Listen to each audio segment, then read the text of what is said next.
Polavaram project నిర్మాణానికి 2014 నుండి ఇప్పటి వరకు 19,396 కోట్లు ఖర్చు చేసినట్లు రాష్ట్ర జలవనరుల శాఖ మంత్రి నిమ్మల రామానాయుడు తెలిపారు. సోమవారం శాసనమండలిలో పలువురు సభ్యులు పోలవరం ప్రాజెక్టు నిర్మాణంపై అడిగిన ప్రశ్నలకు ఆయన సమాధానాలిచ్చారు.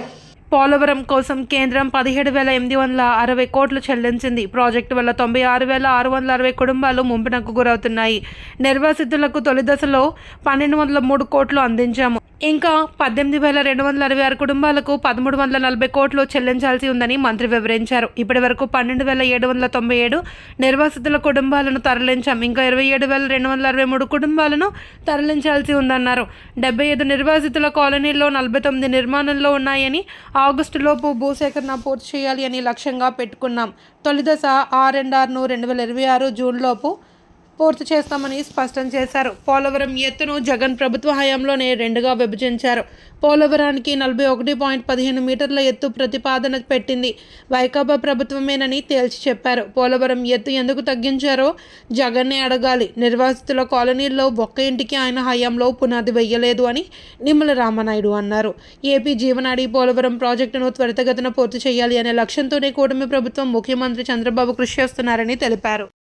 ఎందుచేతనంటే ఏదైతే ఈ డీవాల్కి ఎగువన అప్పర్ కాపర్ డ్యామ్ ఏదైతే ఉందో, మరి అప్పర్ కాపర్ డ్యాము 2019 మరి ఎన్నికల నాటికి 82% పూర్తయినటువంటి దశలో ప్రభుత్వం కనుక కంటిన్యూ అయ్యి ఉంటే ఆ మిగిలిన 18% కూడా ఒక 2 months లో అంటే 2019 జూన్ జూలై కల్లా పూర్తి అయిపోయింది అధ్యక్ష.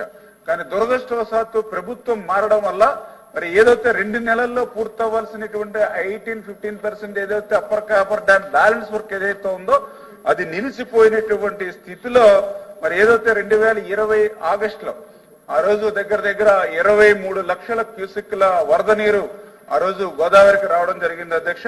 మరి ఏదైతే 23 లక్షల క్యూసెక్ల నీరు వచ్చే సమయానికి అప్పర్ కాపర్ డ్యామ్ ఆ 15% 20% ఏదైతే బ్యాలెన్స్ ఉందో అది గ్యాప్ పూడ్చకపోవడంతో ఆ వాటర్ మొత్తం అంతా కూడా ఆ గ్యాప్ లోంచి అంటే ఆ 20% గ్యాప్ లోంచే మొత్తం నీరంతా కూడా రావడంతో అది ప్రవాహ వేగం పెరిగి సుడులు తిరిగి ఏదైతే డయాఫ్రమ్ వాళ్ళకి ముందున్నటువంటి శాండ్ ఏదైతే ఉందో దాన్ని కూడా 50 అడుగులు 60 అడుగులు ఆ శాండ్ని కూడా ఎత్తి పడేసి పెద్ద పెద్ద అగాధాలు పెట్టి ఆ యొక్క డయాఫ్రమ్ వాళ్ళకి ఏదైతే ఉందో అక్కడ విధ్వంసం ఏదైతే మరి ఎక్కడెక్కడ కూడా ధ్వంసం జరిగినటువంటి పరిస్థితిని గమనించినటువంటి పరిస్థితి అధ్యక్ష.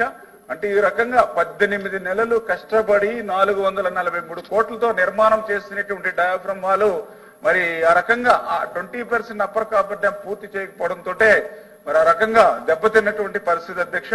దీనికి ప్రధానంగా ఎందుకంటే ఈ రోజు 443 కోట్లతో నిర్మాణం చేసిన డయాఫ్రమ్ వాళ్ళని మళ్ళీ ఈ రోజు కొత్త డయాఫ్రమ్ వాళ్ళని మళ్ళీ మనం నిర్మాణం చేసుకుంటున్నాం అధ్యక్ష.